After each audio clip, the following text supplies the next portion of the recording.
جب سے دنیا بنی ہے اور آج تک بیت اللہ کی 5 مرتبہ تعمیر ہوئی ہے۔ دیکھیے ویسے تو ہر زمانے اور ہر دور میں بیت اللہ کی تھوڑی بہت مرمت اور تھوڑی بہت تعمیر ہوتی رہی ہے، لیکن بیت اللہ کی پوری تعمیر یعنی بیت اللہ کو منہدم کر کے ازسر نو جو بنایا گیا ہے، بیت اللہ کو پورا ڈھا کر کے دوبارہ جو بنایا گیا ہے وہ 5 مرتبہ بنایا گیا ہے۔ سب سے پہلے بیت اللہ کو جو بنایا ہے وہ حضرت آدم علیہ السلام نے بنایا ہے۔ حدیث کے اندر آتا ہے کہ آپ صلی اللہ علیہ وسلم نے ارشاد فرمایا کہ اللہ تبارک و تعالیٰ نے حضرت جبرائیل علیہ السلام کو حضرت آدم کے پاس بھیجا اور ان کو کہا کہ آپ بیت اللہ کی تعمیر کرو۔ چنانچہ حضرت آدم علیہ السلام نے بیت اللہ کی تعمیر کری۔ جب بیت اللہ تعمیر ہو گیا تو حضرت آدم کو حکم دیا گیا کہ اس بیت اللہ کا طواف کرو۔ طواف کرنے کے بعد حضرت آدم کو بتایا گیا کہ تم اس دنیا کے پہلے انسان ہو اور یہ پہلا گھر ہے جو لوگوں کی عبادت کے لیے بنایا گیا ہے۔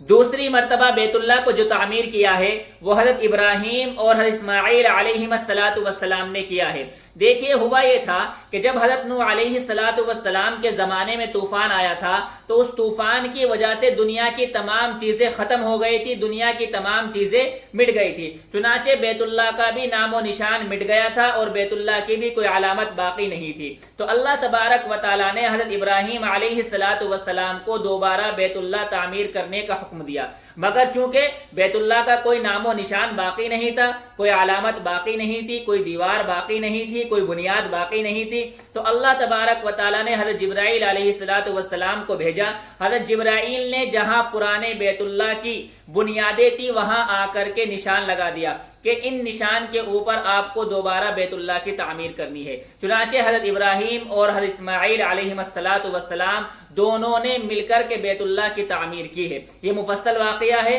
اگر آپ یہ پورا واقعہ سننا چاہتے ہیں کہ حضرت ابراہیم اور حضرت اسماعیل نے کیسے بیت اللہ کی تعمیر کی تو آپ نیچے کمنٹ میں بتا دو، اس کے اوپر مفصل ایک ویڈیو بنا دیں گے۔ تیسری مرتبہ جو بیت اللہ کو تعمیر کیا ہے وہ قبیلہ قریش نے تعمیر کیا ہے، اور یہ اس وقت تعمیر کیا ہے جب آپ صلی اللہ علیہ وسلم کی عمر 35 سال تھی، یعنی آپ کو نبوت ملنے سے 5 سال پہلے قبیلہ قریش نے بیت اللہ کو تعمیر کیا ہے۔ وجہ اس کی یہ ہوئی تھی کہ حضرت ابراہیم اور حضرت اسماعیل نے جو بیت اللہ تعمیر کیا تھا، ایک تو اس کی دیواریں بہت اونچی نہیں تھی، تقریباً 9 ہاتھ کے برابر اس کی دیواریں تھی، یعنی 15-18 فٹ کے آس پاس اس کی دیواریں تھی، اور دوسری بات یہ تھی کہ اس کے اوپر چھت نہیں تھی، بیت اللہ کی صرف دیواریں تھی، بیت اللہ کے اوپر چھت نہیں تھی۔ تو زمانہ گزرنے کی وجہ سے بیت اللہ نیچے آ گیا تھا، نشیب میں آ گیا تھا، جب بارش پڑتی تھی یا سیلاب آتا تھا تو اس کے اندر پانی جمع ہو جاتا تھا، اس لیے قبیلہ قریش نے یہ ارادہ کیا کہ بیت اللہ کو ڈھا کر کے دوبارہ ازسر نو اس کی تعمیر کی جائے۔ چنانچہ جب قریش کے تمام سردار اس بات کے اوپر متفق ہو گئے کہ بیت اللہ کو منہدم کر کے دوبارہ اس کی تعمیر کی جائے تو آپ صلی اللہ علیہ وسلم کے والد کے ماموں ابو وہب بن عمر مخزومی کھڑے ہوئے اور تمام قبیلہ قریش کو مخاطب کر کے کہا کہ دیکھو تم بیت اللہ کی تعمیر تو کر رہے ہو، لیکن بیت اللہ کی تعمیر کے اندر ہر آدمی حلال پیسہ لگائے گا، کوئی بھی آدمی حرام کا پیسہ نہیں لگائے گا، چوری کا، ڈکیتی کا، زنا کا، سود کا، کسی بھی طریقے کا حرام کا کوئی پیسہ بیت اللہ کی تعمیر میں نہیں لگے گا۔ کیوں؟ اس لیے کہ اللہ تبارک و تعالی پاک ہے اور پاکی کو پسند کرتا ہے، اس لیے بیت اللہ کی تعمیر میں ہر آدمی یہ کوشش کرے کہ حلال کا پیسہ لگائے، جو آدمی حرام کا پیسہ لائے گا وہ قبول نہیں کیا جائے گا۔ اور اس خیال سے کہ بیت اللہ کی تعمیر کے شرف سے کوئی آدمی محروم نہ رہے تو بیت اللہ کی تعمیر کو مختلف قبائل میں تقسیم کر دیا گیا کہ بیت اللہ کے فلاں حصے کو فلاں قبیلہ بنائے گا اور فلاں حصے کو فلاں قبیلہ بنائے گا۔ چنانچہ دروازے کی جانب والا حصہ بنو عبد مناف اور بنو زہرہ کے حصے میں آیا،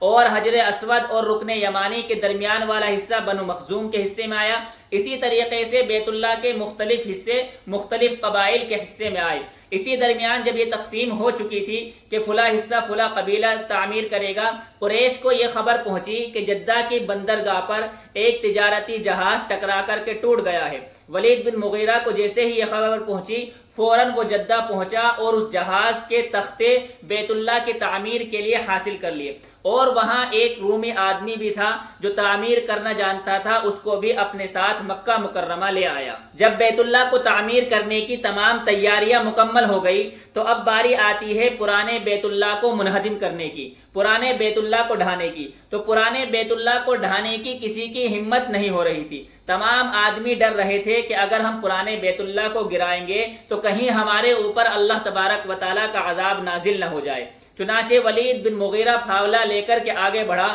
اور اس نے کہا اللہم لا نرید الا الخیر، یا اللہ ہمارا ارادہ بیت اللہ کو منہدم کرنے کا نہیں ہے، یعنی ہمارا ارادہ بیت اللہ کو منہدم کرنے سے بیت اللہ کا نام و نشان مٹانے کا نہیں ہے، بلکہ ہمارا ارادہ تو بیت اللہ کو دوبارہ تعمیر کرنے کا ہے۔ اور یہ کہہ کر کے حجر اسود اور رکن یمانی کے درمیان والے حصے کو ڈھانا شروع کر دیا۔ لوگ رکے رہے، کسی اور آدمی کی ہمت نہیں ہوئی تھی بیت اللہ کو ڈھانے کی، اور لوگوں نے کہا کہ ایک رات کا انتظار کرو کہ اگر رات میں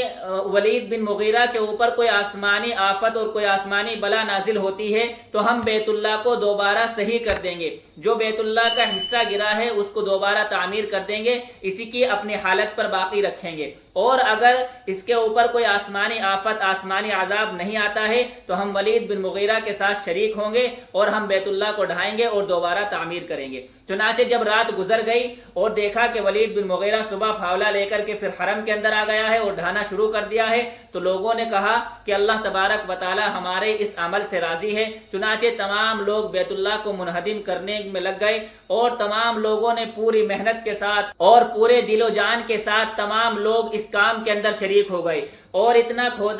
کھودا کہ حضرت ابراہیم علیہ السلام کی بنیادیں ظاہر ہو گئی۔ جب حضرت ابراہیم علیہ السلام کی بنیادیں ظاہر ہوئی تو ایک قریشی آدمی نے حضرت ابراہیم علیہ السلام کی بنیاد پر جب پھاولا مارا تو مکہ مکرمہ کے اندر ایک سخت دھماکہ ہوا۔ اس دھماکے کو سن کر کے تمام لوگ ڈر گئے اور آگے کھودنا بند کر دیا اور حضرت ابراہیم علیہ السلام کی بنیاد پر ہی دوبارہ تعمیر شروع کر دی۔ جیسا کہ میں نے ابھی بتایا تھا کہ بیت اللہ کی تعمیر مختلف قبائل پر تقسیم کی گئی تھی کہ بیت اللہ کا فلاں حصہ فلاں قبیلہ تعمیر کرے گا اور فلاں حصہ فلاں قبیلہ تعمیر کرے گا۔ چنانچہ تمام قبیلے والوں نے اپنے حصے کی تعمیر کے لیے پتھر جمع کرے اور اپنے حصے کی تعمیر کی۔ جب بیت اللہ کی تعمیر مکمل ہو گئی تو اب باری آتی تھی بیت اللہ میں حجر اسود کی رکھنے کی۔ حجر اسود چونکہ معزز پتھر ہے تو تمام لوگوں کے اندر اختلاف پیدا ہوا۔ تمام لوگ اور تمام قبائل یہ چاہتے تھے کہ ان کے قبیلے کا سردار وہ حجر اسود کو رکھے،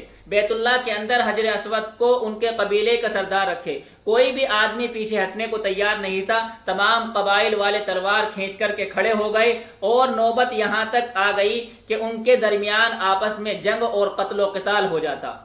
کئی دن گزر گئے، جب 5 دن گزر گئے اور کوئی حل نہیں نکلا تو قریش کا جو سب سے بوڑھا اور سب سے عمر دراز آدمی تھا جس کا نام تھا ابو امیہ بن مغیرہ مخزومی، اس نے یہ مشورہ دیا کہ بھائی اگر ایسے ہی چلتا رہا تو یہ مسئلہ حل نہیں ہوگا، ایک کام کرتے ہیں کہ کل کو جو بھی سب سے پہلے حرم کے اندر آئے گا اس کو ہم اپنا حکم بنا لیں گے، اس کو ہم اپنا جج بنا لیں گے اور وہ جو بھی فیصلہ کرے گا ہم اس کے فیصلے کو مان لیں گے۔ تمام قبائل اس بات کے اوپر متفق ہو گئے کہ ٹھیک ہے بھائی، کل جو حرم کے اندر سب سے پہلے آئے گا اس کی بات مان لی جائے گی۔ چنانچہ جب صبح ہوتی ہے تو سب سے پہلے حرم کے اندر آنے والے اللہ کے نبی صلی اللہ علیہ وسلم تھے۔ آپ صلی اللہ علیہ وسلم کو دیکھ کر کے تمام لوگوں نے کہا کہ یہ تو امین ہے، یہ تو سچے ہیں، ہم ان کو اپنا حکم بنانے کے لیے اور اپنا جج بنانے کے لیے تیار ہیں۔ چنانچہ آپ صلی اللہ علیہ وسلم نے اس طریقے سے فیصلہ کیا کہ ایک چادر منگوائی اور اس چادر میں